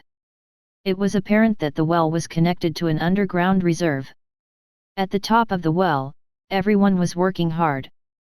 Kant frowned slightly. While that footman below was not that heavy, Kant noticed that the people pulling the rope were sweating all over their bodies. They were gritting their teeth as they slowly pulled the one footman up from the well. It was obvious that they were using quite a lot of strength for the task. Get more people here to help them out. Kant said to a footman, who was still searching the tribe not far where Kant was, tell the others to come here and pull the guy in the well up. More than a dozen other footmen who knew what happened came to help pull the rope. When the footman who had descended into the well got close enough, some of the others went to the mouth of the well to help hoist him up. They dragged the footman, who was drenched and cradling a golden disc in his arms, out of the well. This is it, Lord Kant. That footman was panting when he was hoisted out of the well. He quickly put the disc in his arms onto the ground and commented, while this thing initially felt light, it was actually quite heavy. I reckon it is about as heavy as 4 to 5 steel shields put together. Good job. Kant nodded and complimented the footman. A dialog box from the system instantly appeared on his retina. Ding, your relentless efforts have finally allowed you to get your hands on this mysterious item. Side quest, Mystery in the Well is complete. Quest reward, Post House X1. Introduction, the mysterious item found in the well seems to be emanating some faint special energy. The energy will allow the system to decipher the rules of this world better. Would you like to allow the system to absorb it? Remark, the system shall be amplified further after absorption. Will you allow the system to absorb the item? Kant had no problem making his choice regarding that question. However, he did not immediately respond. He squatted next to the golden disc. Suspicion and puzzlement were seen in his eyes. For some reason, that golden disc felt rather familiar to him. Kant was feeling that he had seen something like it before. He narrowed his gaze on it and extended his hand to touch the golden disc. The disc felt cool and intricate. A golden sheen was seen glittering off of it when exposed to sunlight. There were tight, detailed patterns on it, which gave it its mystical feeling and made it look like an intricate, beautiful piece of art. Kant was quite astonished by its beauty. The water on the patterns was evaporating in the sunlight. Noon was approaching, so the sunlight was getting increasingly intense. The golden sheen on the disc seemed to have given off a faint golden sparkle under the scorching sunlight. It spread out all over the place. It was beautiful and very attractive. It was definitely a piece of treasure that was worth cities. The system had also verified it to be a mysterious item that possessed mystical powers. Kant's frown deepened. Something seemed to have popped up in his mind, which caused his eyes to suddenly widen. This thing, Kant was extremely astonished. He continued to eye the disc before him and was unable to help but gulp. He moved his hands all over the patterns on the disc, comparing it to the ones he remembered. He muttered in disbelief, the lost city. It was a myth that even children back in the dukedom of Leo knew about. Kings throughout the generations of the kingdom yearned for the discovery of the city, yet all of them eventually found nothing. The tale eventually became nothing but an age-old myth. It was said that before the dukedom was established, humans had been thriving in a golden city standing tall somewhere in the desert thousands of years ago. It was a city that only those with the noble blood of gods were permitted to take up residence in. It was the lost city. Kant lowered his head and quietly eyed the golden disc before him. He finally knew why the item felt so familiar to him. Scholar Hank had given Kant a book that contained his life's work. There was an important chapter in it that introduced the patterns in detail. The pattern was one that specifically belonged to the lost city. It was the sacred sun pattern. Kant still remembered the name of the pattern. After gathering the experience of those who came before him, the scholar had coined that name. It was then cross-referenced with his archaeological findings and old study texts.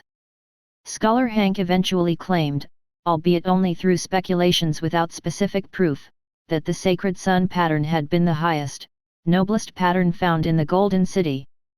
The pattern symbolized a sun that never set. Kant looked at the golden disk, as well as the sacred sun pattern clearly seen before his eyes, and gulped. He muttered to himself, "The lost city really does exist, Master Hank."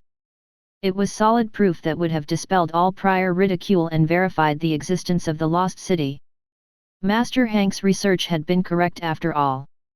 Scholars in the academy, as well as the nobles and the mages, had laughed at and ridiculed Scholar Hank. At the moment, it seemed that they were the ones who should be laughed at and ridiculed. They were the ones who had been living under a rock.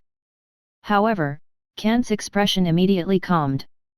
He turned around to scan his surroundings. Swadian footmen gathered around while the Swadian men-at-arms waited somewhere not far away for orders, tending to their horses. It was a secret he could not let anyone else know about. Chapter 60, Getting Ready to Leave the Salt Mine. The spread of this news was not allowed. It had to remain Kant's secret and Kant's alone. If he did not become powerful enough, he was determined to take the secret to the grave. Then again, he knew very well that if the news were discovered, it would cause a huge commotion in the dukedom of Leo or in other human kingdoms.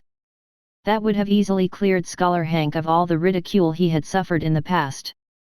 Yet, Kant still decided to make such a decision. He was not going to tell anyone about it. He wanted to keep the proof of the lost city's existence a secret even from those around him. He was not about to let that golden disk, which contained the sacred sun pattern, appear in the eyes of others in the world. To carry even such an item would have been seen as a crime by others. When one had an item coveted by all others, that was simply how things worked. Due to having discovered that golden disk, Kant would have risen to immense fame. With the proof that the lost city existed in that desert once upon a time, it would have enabled him to take up a job in the academy and become someone worthy of respect. He would have become a professor and a learned scholar with a status every bit as high as a greater noble. Despite what he would have gained, he chose not to reveal his findings. All of that was built on the assumption that Kant would have lived to tell the tale. He knew very well about the state of things. Some nobles in the dukedom extremely disliked him. Those people probably even found him repulsive. It was especially so in the case of his older brother, the eldest son of Duke Cameron, who was a mere several years older than him. His brother was the heir apparent of the dukedom's throne. He would not have wanted Kant to be alive and well in the dukedom. As such, he had to leave where the struggle for power was at its thickest. Getting exiled to the barren, dangerous Naran desert was the limit of their tolerance. Kant knew it all too well. Now, he had just discovered proof of the lost city's existence. He had the evidence that verified the existence of that fabled golden city. He might have actually found the true lost city if he continued on this path, eventually locating the city that was made of gold and only those with the blood of gods in their veins were allowed to reside in. Such a discovery would have affected everyone's interests. Those greedy, cunning nobles would have gone to any lengths to get what they wanted. They would have likely amassed a force to take him out as soon as possible. They would have taken the Oasis lookout for themselves using the most direct means available. Kant, a baron of the Naran desert who currently only had 41 Swadian men-at-arms and 46 Swadian footmen serving as his fighting force, would have been reduced to the former ruler of the Oasis lookout. He would have been rendered dead by unknown means. After a pretentious, secretly gleeful mourning, the place would have fallen into the hands of those nobles. The lost city was fabled to have more gold than one was able to imagine.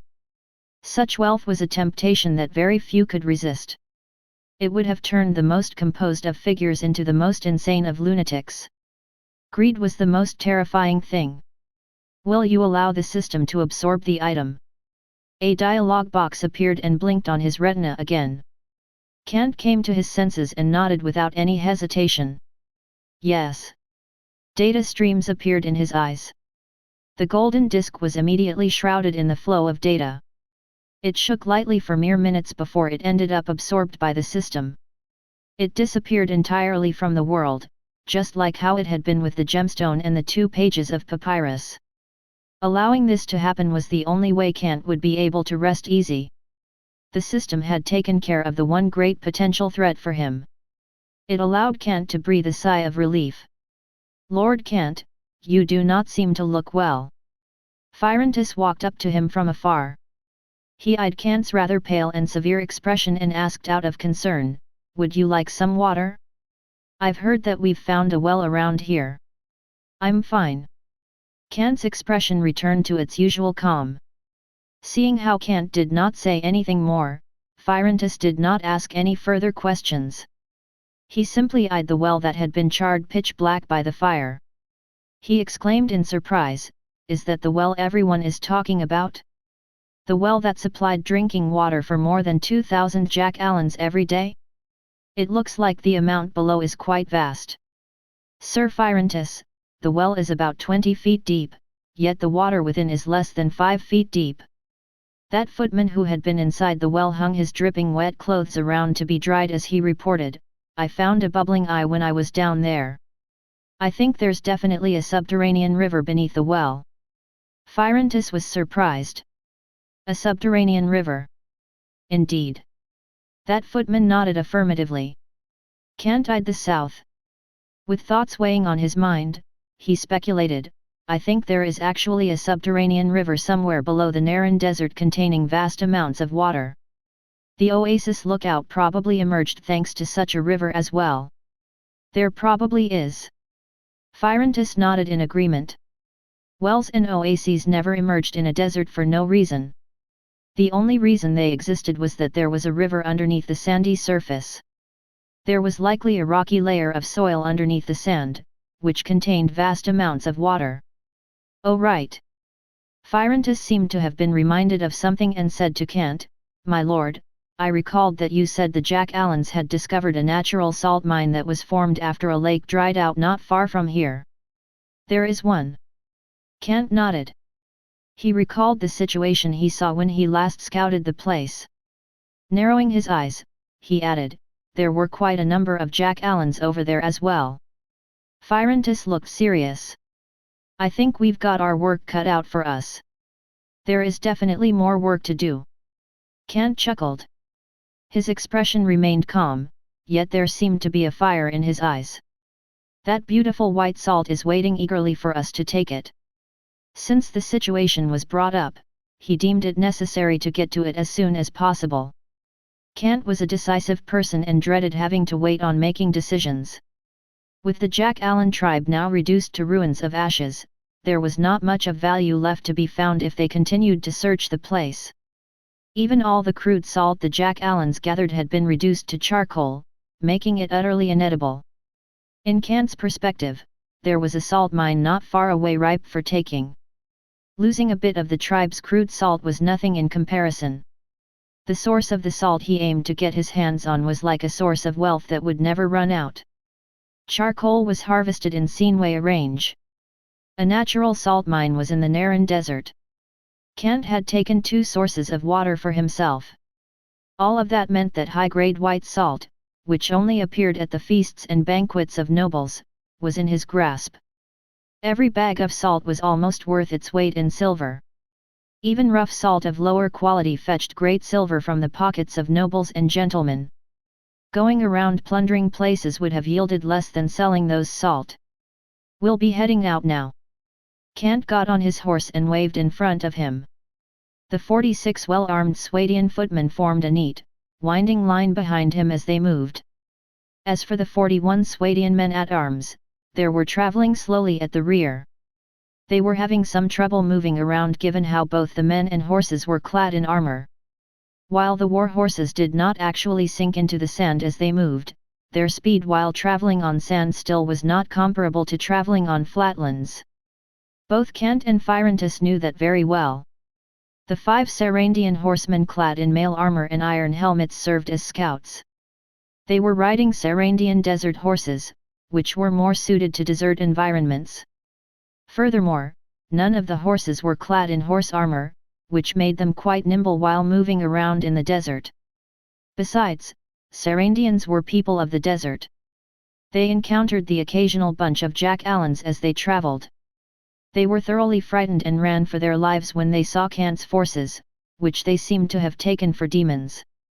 It was apparent that those jackals had been the ones that managed to flee when their tribe was crushed.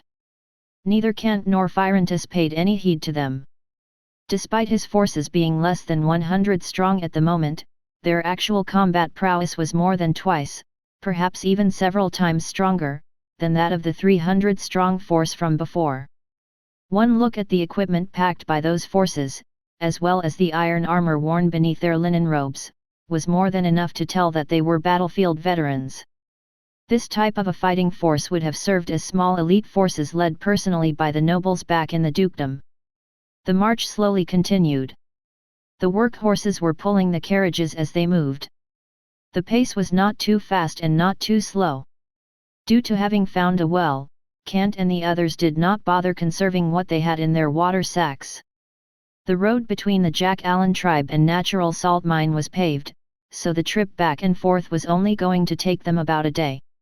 It was less than half a day faster than when Kant went out to scout the place a while ago.